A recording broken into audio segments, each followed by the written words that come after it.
Good morning students.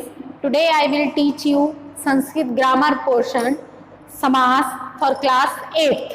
आज हम पढ़ेंगे समास क्या होता है, समास किसे कहते हैं और समास के प्रकार। सबसे पहले समास की परिभाषा, संक्षिप्तीकरणम एवं समासा भवति, अर्थात समास शब्द का अर्थ संक्षेप होता है। संक्षिप्तीकरण का मतलब ये होता है कि किसी भी चीज को छोटा करना, संक्षेप करना। समास की परिभाषा, जहां दो या दो से अधिक पद अपने कारक चिन्हों को छोड़कर एक हो जाते हैं तो उन्हें समास कहते हैं। अब कारक चिन्ह मतलब हिंदी में हम सबने पढ़ा है कि कर्ता ने, कर्म को, करण से, तो जो ने, को, के, लिए आदि कारक चिन्ह होते हैं। उसी प्रकार संस्कृत में भी होता है स्य, वृक्षात, वृक्षात में जो ता लगा है वो कारक चिन्ह है। वृक्षस्य, उसमें भी स्य जो लगा है वो भी कारक चिन्ह है। तो इन चिन्हों को जब प्रयोग होता है तो उन्हें हटाकर एक नया शब्द जो बनता है उसे समास कहते हैं। ठीक है, तो समास के कारण जो नया पद बनता है उसे समास कहते हैं। यथा यानी जैसे, नृपस्य सेवका मतलब नृप सेवक। ठीक है, तो यह नृपस्य सेवका जो स्य है यहाँ पर आपका कारक चिन्ह है।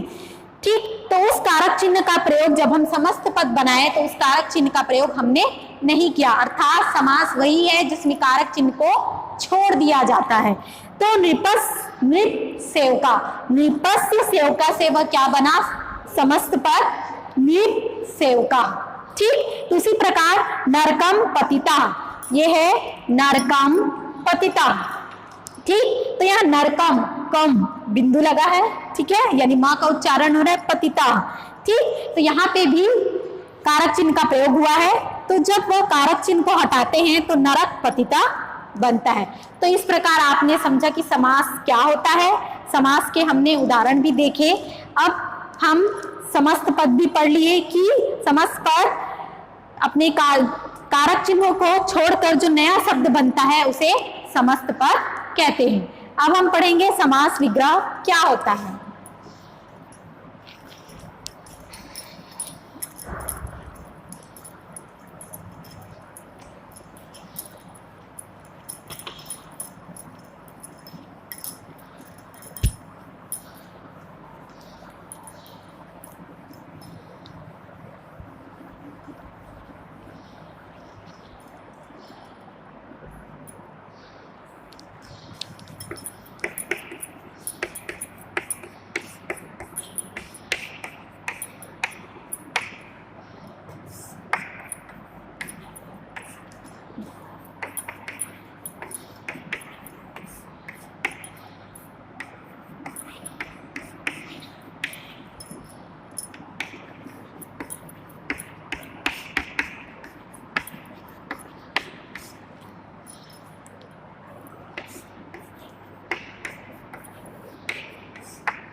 अब यहाँ पर समास विग्रह, जब समस्त पदों को अलग अलग करके उन्हें विभक्ति के साथ जोड़ा जाता है तो उसे समास विग्रह कहते हैं। समस्त पद पढ़ा, समस्त पद आप लोगों को पता चला कि समस्त पद जो नया पद बनता है उसे समस्त पद कहते हैं। उसी प्रकार समास विग्रह, जब उन्हीं समस्त पदों को अलग अलग किया जाता है तो वह क्या बनता है, समास विग्रह बनता है। एग्जाम्पल के लिए, यथा,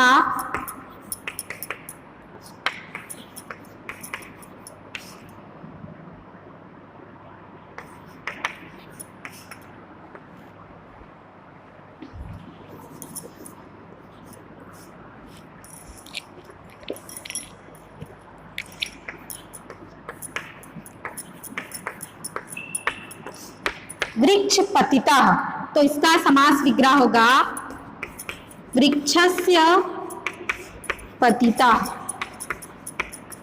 तो इस प्रकार हमने पढ़ा कि समास क्या होता है, ठीक है। समास के साथ समस्त पद किसे कहते हैं, फिर हमने समास विग्रह भी पढ़ा, यानी कि जब इसके हम कारक चिन्ह, ये कारक चिन्ह है, इसके साथ जब हम प्रयोग करते हैं तो वह समास विग्रह होता है। अब हम पढ़ेंगे समास के प्रकार।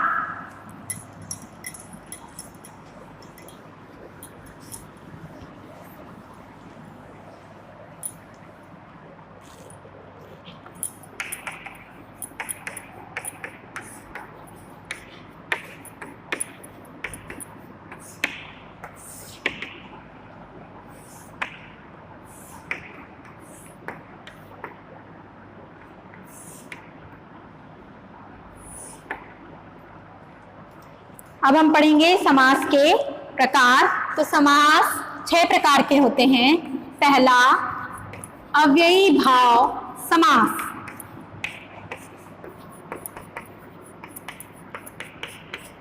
दूसरा, तत्पुरुष समासः।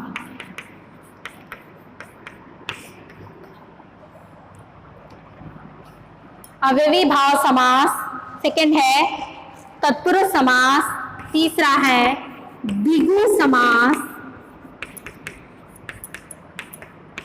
चौथा है, द्वंद्व समास पांचवा है, कर्मधारय समास।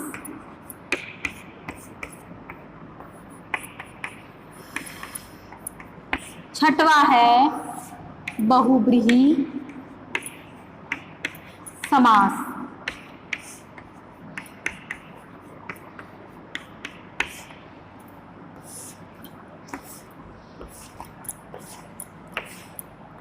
अब हमने समास क्या होता है, ठीक है, समास क्या होता है जानने के बाद अब हम पढ़ रहे हैं समास के प्रकार। अव्ययी भाव, पहला है अव्ययी भाव समास, दूसरा है तत्पुरुष समास, तीसरा है द्विगु समास, चौथा है द्वंद्व समास, पांचवा है कर्मधारय समास और छठवा है बहुब्रीहि समास।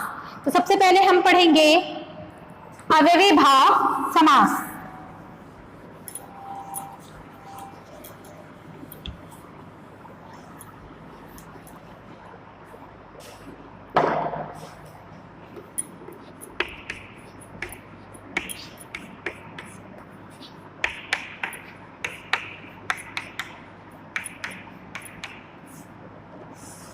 अव्ययी भाव समास, अव्ययी भाव समास में जिसमें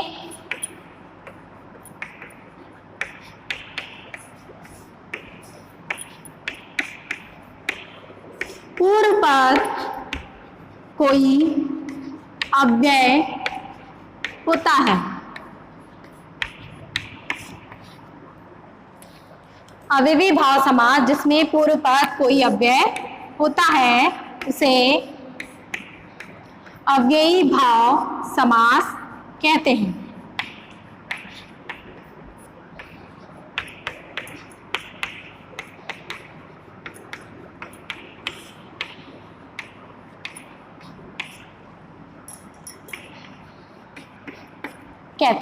अर्थात जिसमें पूर्व पद कोई अव्यय होता है। यथा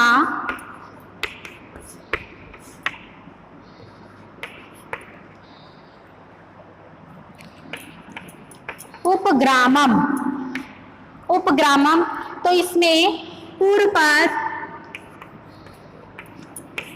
अगर हम इसे उपग्रामम को अलग करेंगे तो उपधन ग्रामम, ठीक है। तो इसमें पहला पद उप है, पूर्व पद को पहला पद भी कहा जा सकता है और ग्रामम को दूसरा पद भी कहा जा सकता है। तो उप, ठीक है, उप क्या है, एक अव्यय है। उप क्या है, एक अव्यय है जो मतलब आपको समझने के लिए जहां पर जिस समास में पूर्व पद अव्यय होता है उसे अव्ययी भाव समास कहते हैं। यानी पूर्व पद, यानी पे यहाँ पे दो भागों में आपने डिवाइड किया, बांटने के बाद आपने इसे देखा कि इसमें क्या दिख रहा है आपको, पहला पद अव्यय दिख रहा है। तो उपग्रामम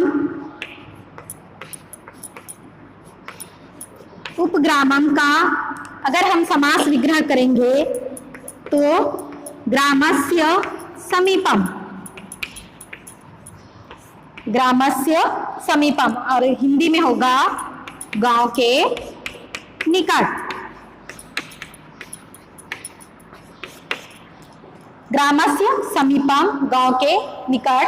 दूसरा एग्जाम्पल है उपगंगम, उपगंगम,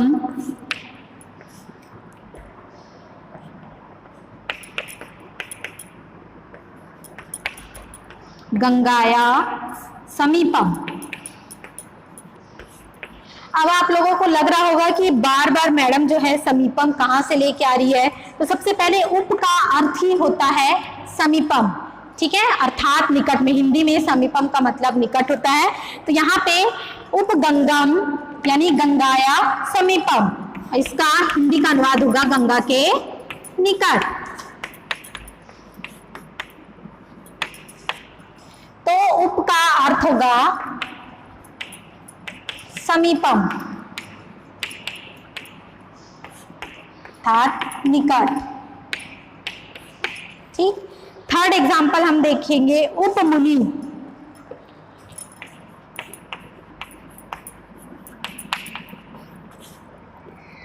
उपमुनि मुने समीपम, मुने समीपम अर्थात मुनि के पास या मुनि के निकट। तो इस प्रकार अव्ययी भाव समास में कुछ अव्ययों का प्रयोग होता है, जिनमें से हमने पहले पढ़ा उप का प्रयोग कैसे होता है। अब हम नेक्स्ट क्लास में पढ़ेंगे कि उप के अलावा और कौन कौन से अव्यय होते हैं जिनका प्रयोग करके हम अव्ययी भाव समास को पहचान सकते हैं। ठीक है, थैंक यू।